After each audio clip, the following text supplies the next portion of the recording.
जल्दी से पूरा कीजिए। कितनी भी बातें आप कहें, ये जस्टिफाई नहीं करता है कि इसकी वजह से जाके टी शर्ट खोल दिया। देवेंद्र सिंह एक डीएसपी था जो जम्मू कश्मीर से आतंकवादियों को गाड़ी में बैठाकर चला था, वो अरेस्ट हो गया था और 90 दिन तक ये निकम्मी सरकार, बोगस सरकार, ये टॉयलेट पेपर वाली सरकार उसके खिलाफ चार्जशीट नहीं फाइल कर पाई, उसको जमानत हो गई और जांच एजेंसियों ने उसकी जमानत का विरोध नहीं किया। सरकार ने बताया, आलोक जी, देश बीजेपी वालों के बिहार पे बैठते हैं ये लोग, इनकी पार्टी इनको मना करती है कि नहीं बैठेंगे। पहले प्रवक्ता बन के बैठे थे, अभी प्रवक्ता भी नीचे नेता लिखने लगे। ठीक है मिश्रा जी, स्टूडियो का ही ऑडियो डाल कर दिया, पूछिए।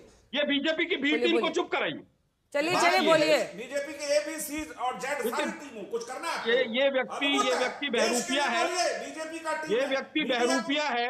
ये व्यक्ति कुछ दिन पहले जेडीयू का प्रवक्ता था, फिर ये नेता था, अभी राजनीतिक विश्लेषक हो गया।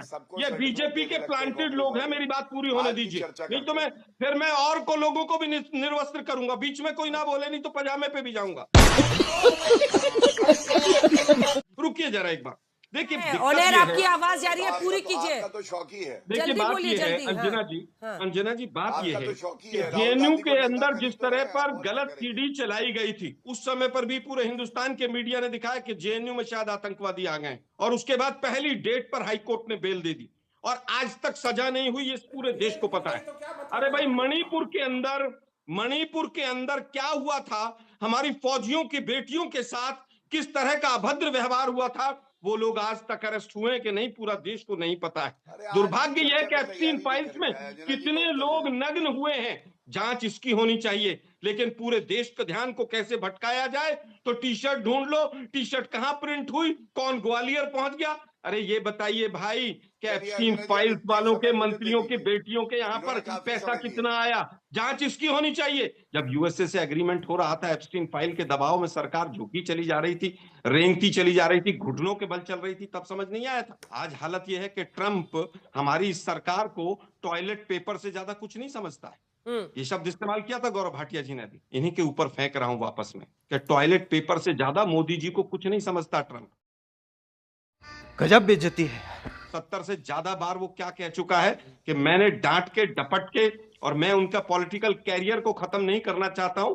ये टॉयलेट पेपर वाली भाषा है जिसके सामने सरकार ने घुटने टेक रखे हैं। आज आपने पूरी तरह से, जिस तरह से कांग्रेस को बदनाम करने का काम किया है, रजिस्ट्रेशन नहीं करा पाए थे, इंटरनेट नहीं चल रहा था, और जब विश्व मानव साहब आए तो पूरा हॉल खाली करा लिया, और उसके बाद उनके गैजेट्स लोगों के गायब हो गए। कांग्रेस के लोगों को अरेस्ट कीजिए, कांग्रेस के खिलाफ जो करना है कीजिए। अंग्रेज भी यही करते थे। ये सारी उम्र निक्कर पहन के पूरे देश में घूमते रहे कांग्रेस को बदनाम करते हुए। हमने तो नहीं कहा नग्न घूम रहे, इन्होंने क्या क्या किया वो तमाम फोटोग्राफ आज भी हरियाणा के विज साहब की चल रही है। हमने तो कभी नहीं कहा नग्न है। लेकिन दुर्भाग्य यह है कि 2 दर्जन के से ज्यादा एसआईटी यूपी में बनी है, एक का जवाब नहीं आया। आज तक देश को नहीं पता 350 किलो आरडीएक्स कहां से आया। आज तक ये नहीं पता चला कि किस तरह से वो चाइना की भूमि में हमारे 20 जवान शहीद हुए थे या हमारी भूमि में हुए थे। केवल क्लीन चिट दे दी गई। आज दुर्भाग्य यह है कि इंदौर हो, नोएडा हो, अंकिता भंडारी हो, इनके गुनहगारों के लिए कोई छापेमारी नहीं होती है। ये बिक गई है गवर्नमेंट, अब गवर्नमेंट में कुछ नहीं है। बात तो सही है, लेकिन यूथ कांग्रेस ने टी शर्ट कहां सिलवाई है, ये दिल्ली पुलिस के लिए बहुत बड़ा काम हो गया। आज हालत ये है कि आईएएस जो है वो आईईएस हो गया है, इंडियन इवेंट सर्विसेज। ठीक है, वो कह रहे हैं इंडियन इवेंट सर्विस हो गया है। ठीक है, जवाब। अभी आपको याद दिलाता हूं, मुझे नहीं मालूम राजनीति में कब से हैं। 15 जुलाई 2004 मनमोहन सिंह देश के प्रधानमंत्री, मणिपुर में आपकी सरकार, महिलाएं नग्न खड़ी हो गई। किस लिए पता है आपको? मालूम है आपको? आपको मालूम नहीं होगा।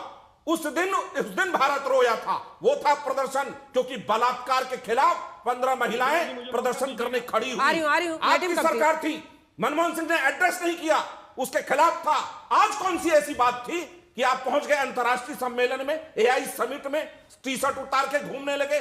दिक्कत क्या है? आप अराजकता फैलाना चाहते हैं इस देश में। दिक्कत क्या है? संसद के सदन के अंदर, बाहर और सड़क पर आप अराजकता फैलाना चाहते हैं।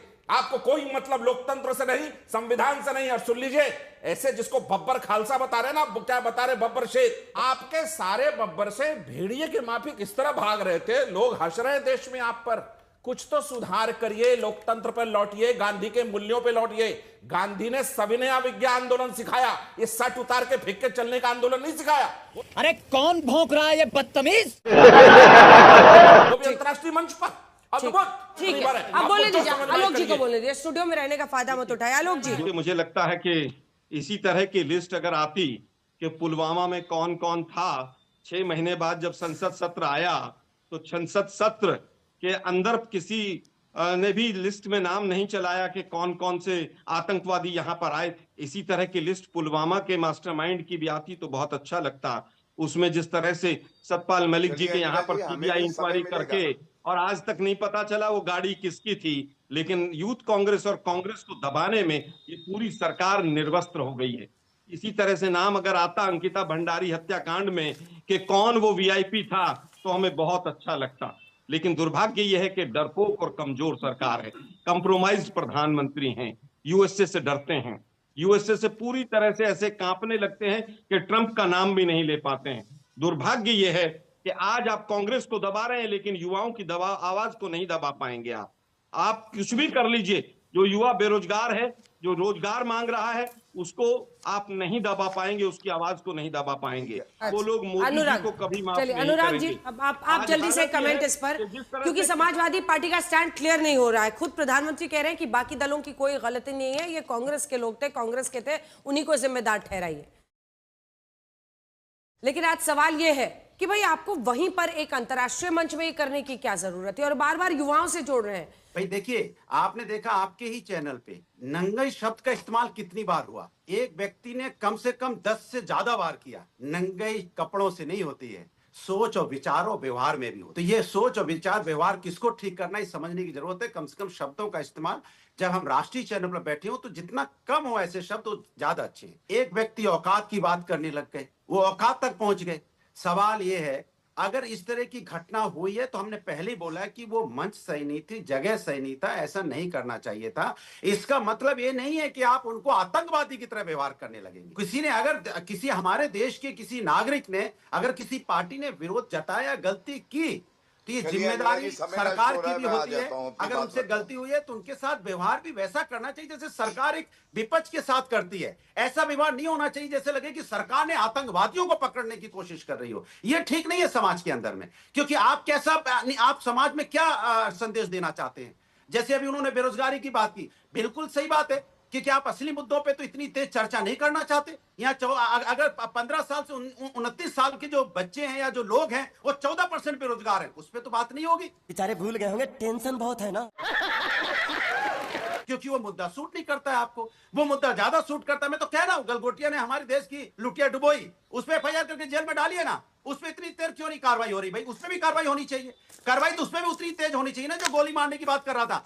उसके उसके साथियों को पकड़िए, किसने किसने गलती की है। सवाल ये है कि आप सेलेक्टिव मत बनिए। हम विपक्ष में जरूर हैं, हमारे आपसी चूंकि इंडिया एनडीए गठबंधन है, वो कमजोर दलों का गठबंधन। एक पार्टी की आशा पे सब बैठे, एक पार्टी पे ही सब सवार हैं, इसलिए उनके साथ जो लोग बैठते हैं वो उन्हीं के हाँ मिलाते हैं, सर हैं। लेकिन इंडिया गठबंधन में हमने बार बार बोला है कि हमारा साथी से भी अगर कोई मिस्टेक होती है आप रिपीट कर रहे हैं, टोकते हैं, बेझिझक टोकते हैं। आप ही के पॉइंट को पूछ लेती हूं। गौरव जी अब जवाब दीजिए। रास्ते जुदा नहीं, गौरव जी अब जवाब दीजिए। राय अलग हो सकती है अंजना जी, अब रिपीट कर रहे हैं सर आप। गौरव जी। अंजना जी, सबसे पहले मैंने जब चर्चा की शुरुआत करी, मैंने न्यायालय के आदेश के बारे में बताया, और मैं जोड़ भी दूं, इससे पहले भी 4 आरोपी और थे। उन 4 आरोपी को बेल नहीं मिली और 5 दिन की पुलिस रिमांड में दिया था। आज उदय भानु को 4 दिन की पुलिस रिमांड में दिया और हिरासत में है और बेल नहीं मिली। तो मैं तो कांग्रेस के प्रवक्ता से उम्मीद कर रहा था, ये उम्मीद मैं राहुल गांधी से नहीं करता हूं। ना वो देश के कानून में आस्था रखते हैं,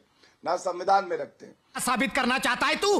क्या साबित करना चाहता है तू? लेकिन कम से कम कोर्ट की टिप्पणी जो मैंने पढ़ी उस पर तो जवाब देते। दूसरी बात, अगर आप भी मुझसे ये बात पूछती है अंजना जी, आप ये बताइए, कोई अपराधी है, अभियुक्त है, आरोपी है, पुलिस अपना काम कर रही है, आतंकियों की तरह उसके साथ बर्ताव नहीं होना चाहिए। क्या मतलब, क्या सपा के प्रवक्ता और कांग्रेस के प्रवक्ता को पता है कि आतंकी के साथ क्या बर्ताव होता है अंदर? अरे आप देश की छवि को धूमिल करेंगे, ये अपराध है, धाराएं लगी हैं, उसी के तहत कार्रवाई हो रही है। यहाँ पे आके इधर उधर की बातें करना ये उचित चर्चा का तरीका नहीं है। रुक, तेरे को बताते तेरी माँ की। मुझे एक बात बताइए, रामलीला ग्राउंड में जो चल रहा था और पूरा हिंदुस्तान का मीडिया दिखा रहा था, क्या वो पूरे रामलीला मैदान आजकल मिलता नहीं है सरकार के विरोध के लिए? और जंतर मंतर आज हालत ये है, अरे सुनिए ना मैम, जंतर मंतर पे आते ही 2016 में पहला कानून बना था, उसके हिस्से को आधा कर दिया गया था, उसके तमाम रूल्स को बदल दिया था। और जंतर मंतर पर विनेश फोगाट के साथ क्या हुआ था पूरे देश ने देखा था। वापस आता हूं मैं, 350 लोग मरे थे एक भगदड़ में उत्तर प्रदेश में, एक आदमी को अरेस्ट नहीं किया। आज तो टी शर्ट डूलते घूम रहे हैं, कहां से प्रिंटिंग हुई? आप राम रहीम को जो सजा याफ्ता है रेप के और मर्डर के केस में, उसको आप इस तरह से बार बार पैरोल 40-40 बार देते हैं। आप महिला सुरक्षा की बात करते हैं। लाल किले का जो बॉम्ब ब्लास्ट हुआ उसके लिए कितनी छापेमारी हुई, क्या हुआ, उसके बाद एनआईए ने क्या किया, देश वो भी जानना चाहता है, लेकिन आप नहीं बताएंगे, पुलवामा का नहीं बताएंगे आप। धंधा बंद करवाएगा क्या? सवाल है कि जिस तरह का एक बीजेपी के प्रवक्ता को मैंने सुना, कल भी सुन रहा था, वो कह रहे थे कि जिस तरह से वो जो कांग्रेस के प्रदर्शनकारी आए थे उनको वहां के लोगों ने पीटा, उसकी वीडियो दिखा रहे थे, उसको कह रहे थे मैं उसको इनाम दूंगा। तो अंजना जी, इसके मतलब कि अराजकता का माहौल देश के अंदर पैदा करना चाहते हैं। अगर कोई कानून तोड़ेगा तो सजा कानून देगी ना, कि जनता देने लग जाएगी। अगर ऐसा माहौल पैदा करेंगे तो हर कोई कहेगा, या अगर कोई गलत करेगा तो सजा जनता देगी।